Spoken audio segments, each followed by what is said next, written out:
అందరికీ వందనములు. ఈరోజు మరో దేవుని వాక్యంతో మీ ముందుకు వస్తున్న మీ సత్యోతమును.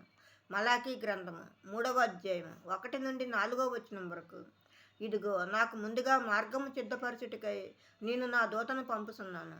మీరు వెతకుతున్న ప్రభువు అనగా మీరు కోరు నిబంధన దూత తన ఆలయంలోకి హఠాత్తుగా వచ్చును. ఇదిగో ఆయన వచ్చుచున్నాడని సైన్యములకు అధిపతికి యెహోవా సెలవిచ్చుచున్నాడు. అయితే ఆయన వచ్చి దినమును ఎవరు సహింపగలరు?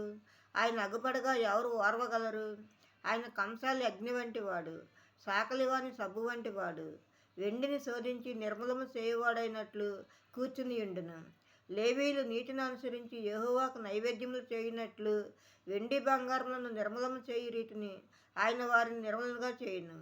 అప్పుడు మునుపటి దినములలో ఉండినట్లును పూర్వపు సంవత్సరములలో ఉండినట్లును యోధావారును యెరూషలేం నివాసులను చేయు నైవేద్యములు యెహోవాకు ఇంపుగా ఉండును. ఆమేన్. మరో దేవుని వాక్యంతో రేపు మీ ముందు ఉంటాను. అందరికీ శుభరాత్రి. మన ప్రభువును ప్రియరక్షకుడిని యేసుక్రీస్తు కృప, కాపుదల, రక్షణ, ఆశీర్వాదము మన అందరికీ ఇప్పుడు ఎప్పుడు సదాకాలము తోడై ఉండును గాక. ఆమేన్, ఆమేన్, ఆమేన్.